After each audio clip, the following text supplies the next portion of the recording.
Velkommen alle sammen. Welcome back. Today we are diving into something I've been wanting to do a video on for a long time, the religion of the Nordic Bronze Age. As many of you know, you've seen my videos before, the Bronze Age is my favorite period in history. It's far more fascinating than the Viking Age even, and I think it was the most glorious time to be alive in all the history of the earth. And it is my goal to bring back the culture of this time period and rediscover the religion of this time in history. But there's a problem. We don't have written sources from that time in Scandinavia, just vague archaeological finds. I will cover those in future videos, but to better understand the Nordic Bronze Age religion, we need to look elsewhere.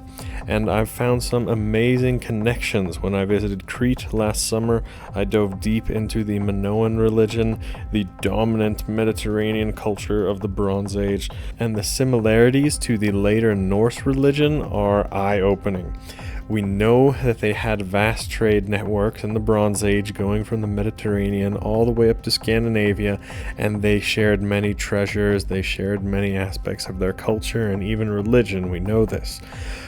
Today, I'll walk you through some of those parallels that I have found, backed by the archaeology, the first-hand sources, and reference from this book, The Minoans, Life in Bronze Age Crete, and my travels there last summer, and I will also be going back this summer, so stay tuned for some more cool videos.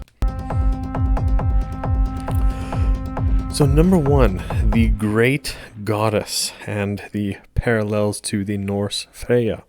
The Minoans worshipped a primary goddess we find in the archaeological inscriptions there named Potina. Translated, it literally means lady in the old Minoan language. What is the Norse goddess Freya's name translate to? Lady. Like Freya, Potina was a fertility goddess. She was also goddess of the household. She was also a goddess of the city and even some aspects of war.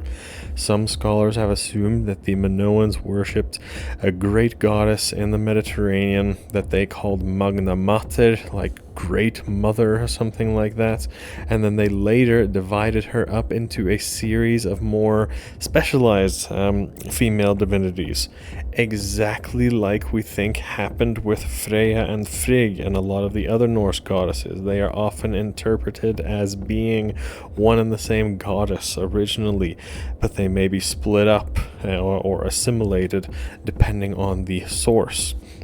Over time, Potina evolved into figures like Athena or Hera or Rhea in Greek and other related mythologies in the region, and she was worshipped in the domestic shrines, very similar to how Freya was worshipped in the north. Like I said, the goddesses of the Norse religion are sometimes thought to have come from one single great goddess.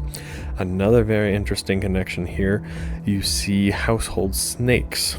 A sacred symbol of the goddess Potina in Minoan religion.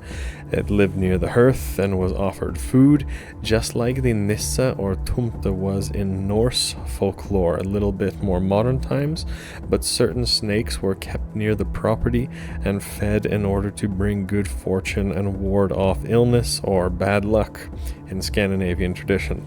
The snake was tied to earth magic and fertility, and it's a textbook example of animism and sympathetic magic, especially these archaeological finds of snakes sitting in crevices in the earth in Minoan culture. Speaking of that, in Minoan Crete, we have one figure that comes up in a lot of archaeological finds. They are called the snake goddess, a woman holding two snakes out by her sides just like this. Very mysterious, and we don't know exactly who she is, but there are many compelling theories. And would you take a look at this one? Stone with art on it. Is that Minoan? Nope. It's a stone from Sweden dated to just before the Viking Age and is referred to as Ormhexen, the snake witch. So separated by almost 3,000 years and almost 3,000 miles, an identical depiction of this exact snake female figure. Again, it's very mysterious and we don't know where it comes from, and there are not much mentions of a snake goddess in Norse mythology or snakes at anything at all in Norse mythology, but its presence and the connection is clear clear to the Minoan snake goddess. One thing we can learn as far as the practice of the religion: a tablet from Knossos in Manoan Crete records a offering of honey to Potina, the goddess of the labyrinth. And this is also what we find in much later Scandinavian tradition, honey offerings to gods and spirits. So without a doubt, that is a common Indo-European practice to leave honey out for gods or ancestral spirits or whatever. So that is a practice that everybody can do. Funny how Potina is also connected to labyrinths. These labyrinths are much more common in Greek archaeology, but we find them in Scandinavia too, from the Viking Age and dating to long before the Viking Age.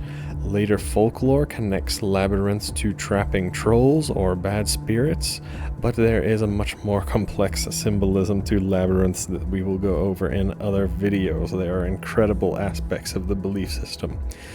Next, we have a wild goddess that would have been a precursor to the Greek Artemis or Diana, a goddess of the mountain and peak sanctuaries that were worshipped at these places with bonfires, exactly like Scandinavian tradition solstice fires that were done in the folk tradition, and all the way back to the time Greek traveler Procopius documented this almost 2,000 years ago.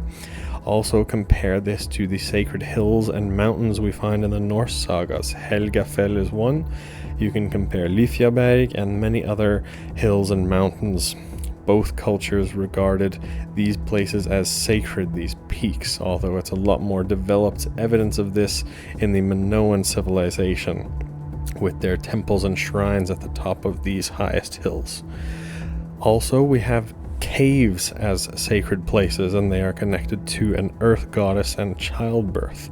The Minoan goddess recorded as Eleuthea, associated with caves, childbirth, the underworld, parallels with Norse goddesses like Jord or even Hel. In Northern Europe, children were passed through holes in rocks or trees as healing rituals, mirroring the cave womb symbolism of those Minoan sacred places dedicated to this earth goddess. There are also dozens of caves in Crete that we are confirmed to be locations of temples and sacrificial locations. We don't have a ton of evidence that this happened in the north of Europe, but it's very possible that caves were regarded as temples to Mother Earth in much older Bronze Age tradition. Next, we have a very developed system, it seems, about trees and birds and how sacred they were in the Minoan religion, and there are connections to the Norse with this. Just as they were in the Norse, birds alighting on branches were seen as divine symbols, similar to the ravens and other sacred Norse groves and trees that were worshipped at. The belief is in the Minoan religion that birds landed most commonly and in larger number on trees that were sacred because that's where a god took residence. This provides us some explanation about the sacred trees that Norse sources don't offer. We know they had sources, we know they had sacred groves, we knew they had sacred trees like Donar's oak, but how do you find a sacred tree? Well, you just look for the one with the most birds on it. Additionally, Minoans saw pillars as sacred places, just like the Irminsul, beasts like griffins or lions, and the pillars that we find in archaeological finds that we think to be incarnations of gods. Parallels exist with the Germanic Irminsul, which most of you know was a sacred pillar associated with what was viewed as the most holy of all places by the Germanic peoples, and that might even explain by one etymology of the Aesir gods is linked to the word ans for pillar. And this is also found in Sami practices where they erected pillars at certain times of year dedicated to their gods. So pillars of being a manifestation or idol of the gods is probably a common belief in many places around the world. So pillars and trees, great places for worship and connection with gods. We also have a parallel of Thor in the Minoan religion. In the Bronze Age, the double axe. The double axe was called the labris, was a sacred object, ritualistic, decorative, and symbolic of sky and thunder gods, not just in Minoan religion, but the Hittite Teshub, the Carian Zeus. They also wielded them, the Slavic god Perun, and this, we think, may have been an original symbol of Thor too, who later carried a hammer instead, like you all know in the Norse sources. The double axe is also a ritual object used for sacrifice in the Minoan religion, and is probably the most common out of all the archaeological finds that we find in Crete. There's no real evidence that double axes were used in the north of Europe, but it could have been a Bronze Age sacrificial tool, if you like that kind of thing. Then we have temples and sacred enclosures. Minoan sanctuaries were part of nature. They weren't big grand temples like the Greeks or the Romans built. They were marked by just stones, piles of stones, sacred trees, similar to the Norse ve, the sacred enclosures and these grove-based shrines. Frescoes depict dancing figures in groves, ritual activity nearly identical to the sources we have from the Viking Age depicting those sacred rites. So in both places, the temples were in groves and parts of nature with minimal architecture and other buildings. There might have been a small stone pile enclosure or little wall, not a grand temple like the ancient Greeks or Romans built. The Minoan and the Norse viewed their temples as just parts of nature. Next, you will also see a lot of ritual horns and sacred sounds being used. Minoans used triton shells to amplify their voices or sounds in ritual. Seal shows a priestess holding a shell to her lips at an altar surrounded by ritual items. Triton shells are also frequently found in these shrines as well, with the narrow end cut out to make way for a mouthpiece to amplify your voice. Identically, Bronze Age Scandinavian horns were seen in Bronze Age art, and also archaeological finds of these Bronze Age horns have been found, and they are on display at the National Museum of Denmark. So sound amplifying horns were important parts of ritual in both cultures. We know this for sure, and it is a great thing to incorporate into our traditions. We also have Manoan rituals, including ecstatic states and possibly intoxicants. Figurines show a goddess holding poppy pods, which was probably used for opium extraction. The poppy goddess suggests an altered state used to commune with deities, just like many other places in the world. They would work themselves up into a trance or frenzy, and then they would be able to speak with the god, just like was done in Delphi by the Greeks, the oracles there. And poppy may not have been used in the north of Europe. I don't think we have any evidence of that, but we do have things like cannabis found in the Oseberg ship burial. We have henbane seeds in what is believed to be the grave of a seeress in Firkat, Denmark in the Viking Age.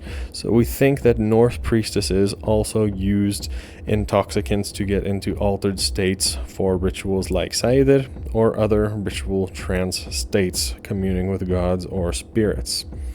Then we have the burial rites. Now there are so many common things about the burials and the Nordic Bronze Age to the Mediterranean Bronze Age that I'll have to do a full another video on. But really quickly, Minoans also believed on the soul survival. They believed in an afterlife or reincarnation. We find a few things with Minoan burials that reflect this that are identical to Viking Age burials. First, most of the burials that we find in Minoan Crete were broken into and grave goods were taken. This is not always a grave robbery as we have seen in the Norse tradition. Far more often it would have been things like reincarnation rituals. It would have been some initiation, or it would have been done for fighting the Draugr, fighting the undead who were living in the mound in some sort of spiritual combat conflict thing to gain some honor, wisdom, or power from it. Evidence of this goes all the way back to Nordic Bronze Age too, with grave goods taken out and sometimes just moved around. Sometimes the graves were broken into, but they weren't stolen at all, showing that these rituals were not just for robbery. We also find cremation and fetal position burials in Bronze Age Crete, mirroring Norse customs. Archaeologists have found from around the world that people buried in a mound or grave in the fetal position to reflect the belief in reincarnation, and this would bring that person theoretically easier into the womb in the next life, the same position there. Again, this is found in Norse and Minoan burials. Finally, many of the tombs in Minoan Crete face east, towards the rising sun, symbolizing resurrection, just like the dolmens and Neolithic structures all over Europe that are lit up in the entrance by the rising sun on the winter solstice. So this seems not to be just a Norse or Minoan tradition, but a common Indo-European one, perhaps dating back tens of thousands of years before we were even Indo-European. So it really is an ancient belief that you are lit up by the sun at the solstices, and that can lead to reincarnation and many other potential rituals that were done around that time, but we will cover that in other videos. So what's that all mean? The Minoans were the most advanced Bronze Age society. They left us great records through temples, tools, art, tombs, and many other archaeological finds that give us insight into their religious practices and beliefs that may have once spanned all across Europe. Like I said, trade routes existed between Crete and the Nordic world in the Bronze Age. The influence was massive. Although we don't have written records from the Nordic Bronze Age, of course, comparing their material culture and the archaeological finds with the Minoan ones help us reconstruct what their religion may have looked like, what they shared, what was different, what they both had on their own, and what they may have learned from each other. And in my future videos, I'll be covering a lot more of the Nordic Bronze Age archaeology and learning a little bit more about it. And I'll also be visiting Crete again this summer, and I will do a bit more studying there as well. But until then, keep exploring, and thank you for helping revive the old ways, not just the Norse religion of the Viking Age, but more importantly, the glorious religion of the Bronze Age, the best time to be alive in history. So if you don't know why that is, check out my other video on that right here. I go into a deep dive, but thank you for watching. That's all for today. Vi ses nästa gång.